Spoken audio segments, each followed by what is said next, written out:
கர்த்தருடைய பரிசுத்த நாமத்திற்கு மகிமை உண்டாகட்டும். இந்த நல்ல நாளிலும் ஜாய் குட் நியூஸ் டிவி மூலமாக உங்களை சந்தித்து இந்த செய்தியை கொடுக்க தேவன் தந்த கிருபைக்காக கர்த்தரை நான் ஸ்தோத்திரிக்கிறேன். கிறிஸ்துக்களே, இந்த உயிர் மீட்சி நேரம் வழியாக உங்களை சந்திப்பதிலே மிக்க மகிழ்ச்சி அடைகிறேன். இந்த லெங்க்த்து காலங்கள் 40 நாட்கள் அநேகராகிய நாம் உபவாசத்திலும் ஜபத்திலும் தரித்திருப்போம் என்று நான் விசுவாசிக்கிறேன். நல்மனதோடு உபவாசித்து ஜெபிக்கும்போது அது கர்த்தருக்கேற்றதாய் காணப்படும். இந்த நாளிலும் தியானிக்கும்படியாக நான் எடுத்துக்கொண்ட வேத வாக்கியம் ஆதியாகமம் 17ஆம் அதிகாரம் 1ஆம் வசனம்.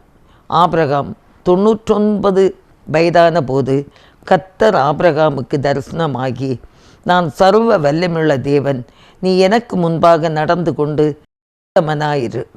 அல்லேலூயா. நீ எனக்கு முன்பாக உத்தமனாயிரு. கர்த்தர் ஆபிரகாமோடு பேசுகிற ஒரு வார்த்தை.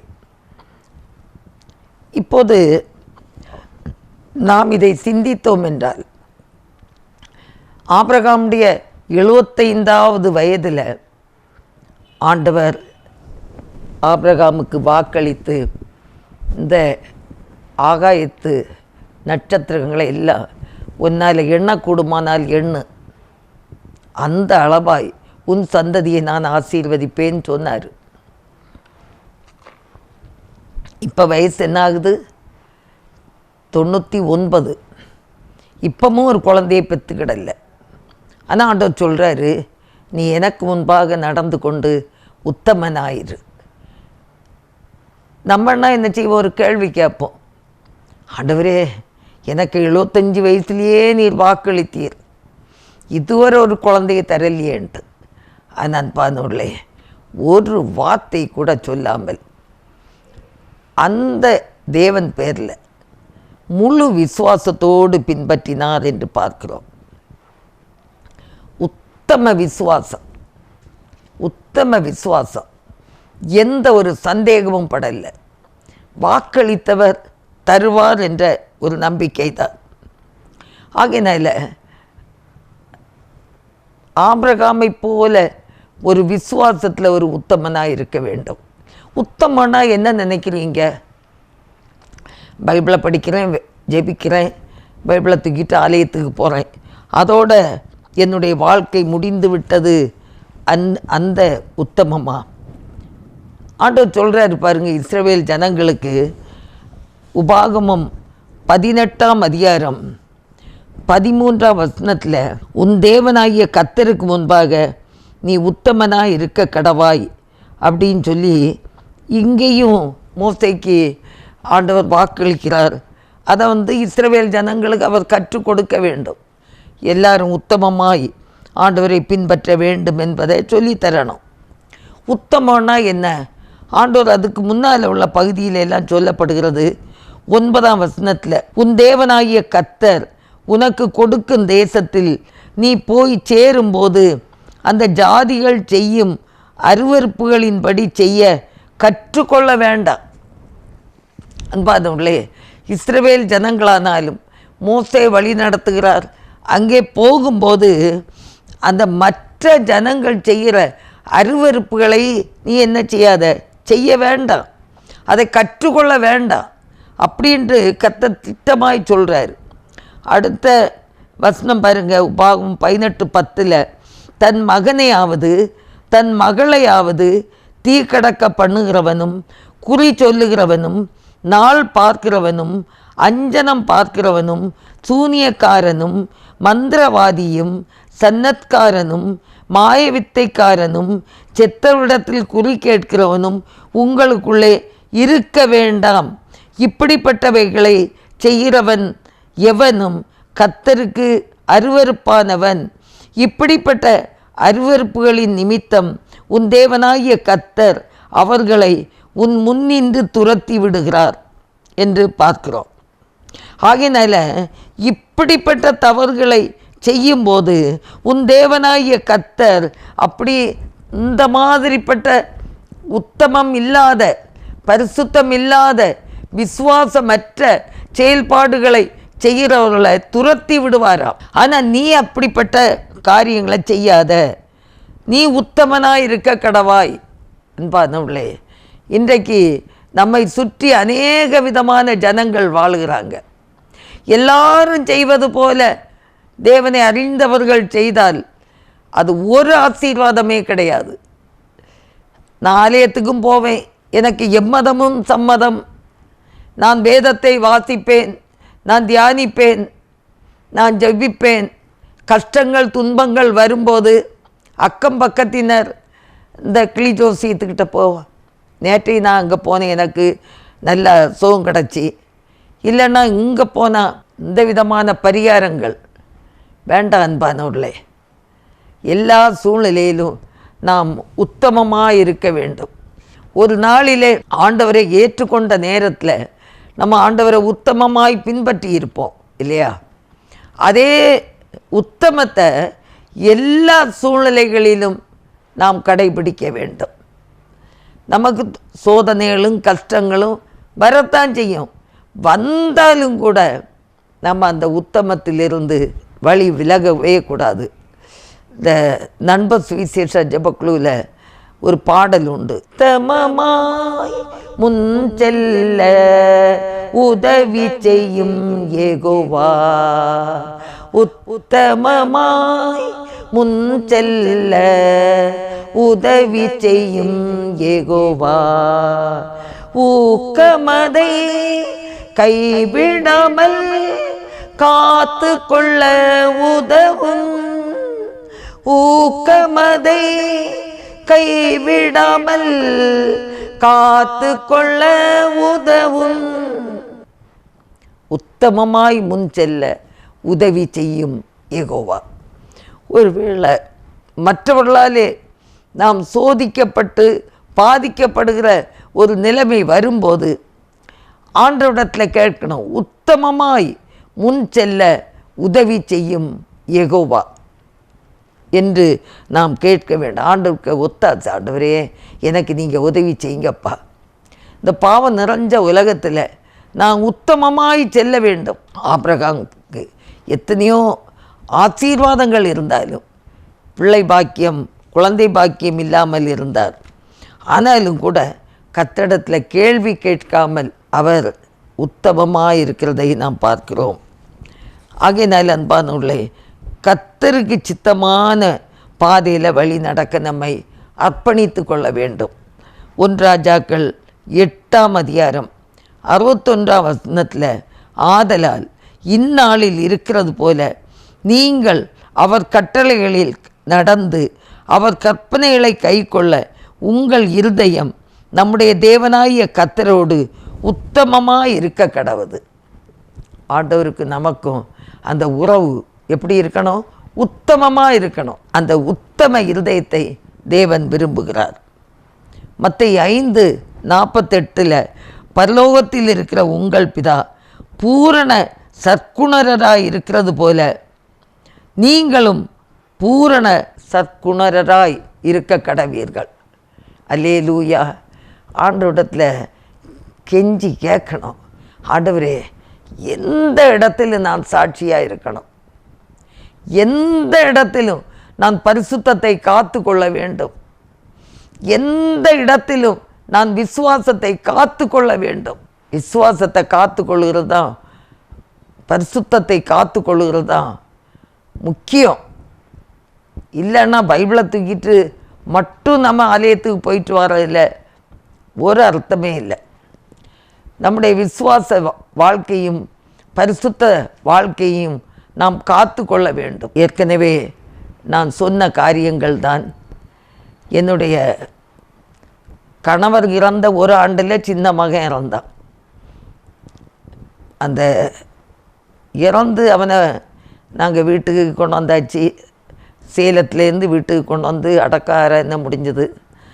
அடுத்த நாள் அதுக்கு அடுத்த நாள் எல்லாம் எங்கள் வீட்டுக்கு பின்பக்கத்தில் இருந்து நிறைய பேர் துட்டி விசாரிக்க வந்தாங்க. அப்போ எங்கள் கூட குடும்பத்தார் யாருமே இல்லை, எங்கள் அம்மாவும் எனக்கு மூத்த மகனும் தான். அப்போ அந்த டைமில் எங்கள் அம்மாவுக்கு கேஸ் ஸ்டவ் எல்லாம் பற்ற வைக்கவும் தெரியாது. அதனால் ரொம்ப அவங்க வயோதிபமாக இருந்தாங்க. மட்டும் இல்லை, அந்த இறந்து போன பையன் ப்ரிமீச்சர் பையனாக இருந்தனால எங்கள் அம்மா தான் தேவியோடு முடாலும் அங்கே கொண்டு போய் அம்மா தான் வளர்த்து தந்தாங்க எனக்கு. இப்போ அவன் 17 வயதில் ஒரு மதில் இல்லாத கிணற்றில் அவன் தவறி விழுந்து இறந்தான். மேலே தூக்கிட்டுறவும் 3 தடவை சத்தமாக இயேசுவே இயேசுவே இயேசுவேன்னு உயிர் போயிட்டு. எனக்கு அது ஒரு பெரிய ஒரு நம்பிக்கை. என் பையன் 17 வயதில் கடைசி மூச்சு ஜீசஸ் ஜீசஸ் ஜீசஸ் அப்படி சொல்லி இறந்தனால அவன் ஆண்டவருக்கு சமூகத்தில் இளைப்பாறுகிறான் என்று ஒரு பெரிய எனக்கு நம்பிக்கை உண்டு. அன்பானவர்களே, எல்லாம் முடிந்த 2 நாள் கழித்து வீட்டுக்கு பின்பக்கம் உள்ளவங்க எல்லாம் துட்டி விசாரிக்க வந்தாங்க. வந்த உடனே நான் இப்போ வீடு பெருக்கிட்டு இருக்கேன். அம்மாவுக்கு டீ எல்லாம் போட்டு கொடுத்தேன். அவங்க சொல்கிறாங்க, நாங்கள் 1 வருஷம்னாலும் படுத்த படுக்கையிலேருந்து கூட எழும்பி இருக்க மாட்டோம், நீங்கள் வீடு பெருக்கிட்டு இருக்கீங்களேன்னு சொன்னாங்க. அப்போ நான் சொன்னேன், அம்மா பாவம் வயசானவங்க, அவங்களுக்கு டீ எல்லாம் போட்டு கொடுத்தேன். இப்போ என்ன செய்ய முடியும், என் கடமையை நான் தானே செய்யணும். எனக்கு மகன் அங்கே ஆண்டவருடைய சமூகத்தில் இளைப்பாறிட்டு இருப்பான். கடைசி மூச்சு பிரியும் போது 3 தடவை இயேசுவே இயேசுவே இயேசுவேன்னு சொல்லி அவன் உயிர் பிரிஞ்சது. அப்போ அவங்க சொன்னாங்க, அவன் கிணத்துல எல்லாம் தவறி விழுந்தான், அந்த கிணத்தை சுற்றி அவன் பேயா அலைவான்னு சொன்னாங்க. அப்போ நான் சொன்னேன், பேயா அலைய மாட்டான், நாங்கள் விசுவாசிக்கிறோம். ஏன்னா அவன் தவறும் போதும் அல்லேலூயா இயேசுவேன்னு சத்தம் போட்டு தான் அவன் விழுந்திருக்கான். அப்புறம் மேலே தூக்கிட்டு வரவும் கூட அவன் 3 தடவை இயேசுவே இயேசுவே இயேசுவேன்னு சொல்லி தான் உயிர் போயிருக்கு. அதனால் எங்கள் விசுவாசம் அவன் ஆண்டவருக்கு சமூகத்தில் இளைப்பாறிட்டு இருப்பான் அப்படின்னு. அப்படியான ஆச்சரியப்பட்டாங்க. கர்த்தருடைய 2ஆம் வருகை அந்த வரும்போது கிறிஸ்துவுக்குள்ளே மரித்த இவங்க எல்லாம் எழும்பி வருவாங்க. நாங்கள் உயிரோடு இருந்தோன்னா முகமுகமாக தரிசிக்க போகிறோன்னு சொல்லி நான் அவங்களுக்கு அதை அந்த சத்தியத்தை சொல்லி கொடுத்தேன். அவங்களுக்கு ரொம்ப ஆச்சரியமாக இருந்து, உங்கள் இயேசு தான் உங்களுக்கு இவ்வளவு பலத்தை தந்தது, எங்கள் கடவுள் எல்லாம் எங்களுக்கு சமாதானம் தரவே தராதுன்னு சொன்னாங்க. ஆமாம், எங்கள் இயேசு சமாதானக்காரனர். அவர் சமாதானத்தை தருவதற்காகத்தான் அவர் சிலுவையில் மரித்து, அவர் இரத்தம் சிந்தி மரித்து அடக்கம் பண்ணப்பட்டு 3ஆம் நாள் உயிர்த்தெழுந்தார். ஒருவேளை உயிர்த்தெழுதல்லைன்னா, ஐயோ வாழ்ந்தவர் இறந்துட்டாரே, நமக்கு என்ன எதிர்காலம் அப்படின்னு சொல்லி நமக்கு சமாதான கேடுகள் வரலாம். ஆனால் அவர் உயிரோடு எழுந்தார், இன்னும் வரப்போகிறார், இந்த உலகத்தை நியாயம் தீர்க்க வரப்போகிறார். ஆகையினால அவர் மேல் விசுவாசிக்கிறவங்க பதற மாட்டாங்க அப்படின்னு சொல்லி கொடுத்தேன். அவங்களுக்கு ரொம்ப ஆச்சரியம். பரவாயில்ல, இவ்வளோ அவங்க எல்லோரும் அந்த பையனை பார்த்துருக்காங்க, இவ்வளோ வாட்டஞ்சாட்டமாக ஒரு அழகான பிள்ளையை இழந்துக்கிட்டு இவ்வளோ தைரியமாக ஆண்டவரை பற்றி பேசுகிறாங்கன்னு. அன்பானவர்களே, இந்த சூழ்நிலையில் இப்படிப்பட்ட ஒரு நெருக்கமான ஒரு வேதனையான சூழ்நிலையில் நம்ம இடறி கூட ஒரு வார்த்தை பேசிடக்கூடாது. வார்த்தையிலே உத்தமாக இருக்கணும், பரிசுத்தத்திலே உத்தமாக இருக்கணும், விசுவாசத்தில் உத்தமாக இருக்கணும், நல் நம்பிக்கை உடையவர்களாக இருக்கணும். அதை தேவனை என்ன செய்வார், கனம் பண்ணுவார். இன்னும் நாம் பார்க்கும்போது ஆதியாகமம் 6ஆம் அதிகாரம் 9ஆம் வசனத்தில் பார்த்தால், நோவா தன் காலத்தில் இருந்தவர்களுக்குள்ளே நீதிமானும் உத்தமனுமாயிருந்தான் என்று சொல்லி பார்க்கிறோம். அன்பானுள்ள இந்த உத்தமத்துக்கு இன்னொரு தொடர்புள்ள ஒரு வார்த்தை, அது கீழ்ப்படிதல். இப்போ நோவாவை பொறுத்த அளவில் பார்க்கும்போது, நோவாக்கு ஆண்டவர் கட்டளையிட்டார். அவருக்கு 3 பிள்ளைகள், பிறகு நோவாவுடைய மனைவி. அப்போ அங்கே உள்ள மக்களுடைய பாவம் பெருகி இந்த ஜனங்களை நான் ஏற்படுத்தினதுக்காக நான் அதிகமாக மனஸ்தாபப்படுகிறேன்னு சொல்லி நோவாவுக்கு ஒரு கட்டளை கொடுத்தார். வெட்டாந்தரை தான், கடலோர பகுதி இல்லை. ஒரு பெரிய கப்பல் செய்ய, கப்பலுடைய நீளம், உயரம், எத்தனை ஜன்னல் இருக்கணும், எத்தனை கதவு இருக்கணும், எவ்வளவு பெரிய அந்த அளவு முறைகள் எல்லாம் அந்த ஆதியாகமம் 6ஆம் அதிகாரத்தில் இருக்கிறது. அதன்படி செய்ய சொன்னார். எல்லாரும் என்ன செய்திருப்பாங்க? பரியாசம் பண்ணியிருப்பாங்க. கடலோர பகுதியில் போய் செய்தாலும் பரவாயில்லை, கடலில் தள்ளலாம். இவன் வெட்டாந்தரையில் கப்பல் செய்துட்ருக்கானே, எல்லாரும் பரியாசம் பண்ணான். அப்போ நோவா சொல்லி இருந்திருக்கலாம், நான் அங்கெல்லாம் செய்ய முடியாது, என்னை எல்லாரும் பரியாசம் பண்ணுறாங்க அப்படின்னு சொல்லி இருந்திருக்கலாம். இந்த நோவாவும் அவருடைய பிள்ளைகளும் அவருடைய மனைவிமார் 8 பேர் மட்டும் அந்த பேழையில் ஏறுவதற்கு ஆண்டவர் அனுமதி கொடுத்தார். அவங்க அத்தனை பேருந்தான். வேற எல்லாரும் பரியாசமும், அவங்க யாரும் விசுவாசம் வைக்கல. ஆனால் அந்த இடத்துல நோவா என்ன செய்தார்? கீழ்ப்படிந்தனால அந்த 8 பேரும் பாதுகாக்கப்பட்டார்கள். அல்லேலூயா. அன்பானவர்களே, நமக்கு உத்தமத்துக்கு அடுத்தது என்னன்னா கீழ்ப்படிதல் நமக்கு இது நிச்சயமாய் தேவைப்படுது. கீழ்ப்படிதலோடு இருக்கிற பிள்ளைகளுக்கு, கீழ்ப்படிதலோடு அந்த உத்தம விசுவாசம், உத்தம பரிசுத்தம், உத்தமமாய் பின்பற்றி கீழ்ப்படுகிறது, இதெல்லாம் கர்த்தருக்கு பிரியமாக இருக்கும். அவர் அப்படிப்பட்ட பிள்ளைகளை கனப்படுத்தி ஆசீர்வதிப்பார். அது மட்டும் இல்லை, 2 நாளாகமும் 16ஆம் அதிகாரம் 9ஆம் வசனத்தில் தம்மை பற்றி உத்தம இருதயத்தோடு இருக்கிறவர்களுக்கு தம்முடைய வல்லமையை அவர் விளங்கச் செய்கிறார். அல்லேலூயா.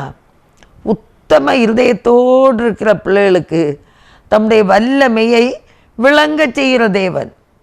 எவ்வளவு ஒரு அற்புதமான தேவன்! அன்பானவர்களே, இப்படிப்பட்ட செயல்பாடுகள் அடுத்த புறஜாதிகள் மக்கள் மத்தியில் நம்ம வாயின் வார்த்தைகள் அவிசுவாச வார்த்தைகளாக வரக்கூடாது. அவங்க எல்லாம் வந்து சொல்கிறாங்க, என்ன இப்படி கடவுள் செய்துட்டாரே. நம்ம சொல்லணும், அவர் செய்ய போகிறது அவருக்கு தான் தெரியும். நம்ம அவர்கிட்ட கேள்வி கேட்கக்கூடாது. அவர் நலமானது தான் செய்வார் அப்படின்னு சொல்லணும், தைரியமாக சொல்லணும். இப்போ யோபு வந்து அவருடைய வாழ்க்கையில் எல்லாவற்றையும் இழந்தார். மனைவியுடைய அன்பையும் இழந்தார். மனைவி போய் சொல்கிறாங்க, இன்னும் உடைய உத்தமத்தில் தான் இருக்கிறீரா, தேவனை தூஷித்து ஜீவனை விடும். அப்போ அந்த யோபு அந்த தன் மனைவிடத்தில் என்ன சொல்கிறான்?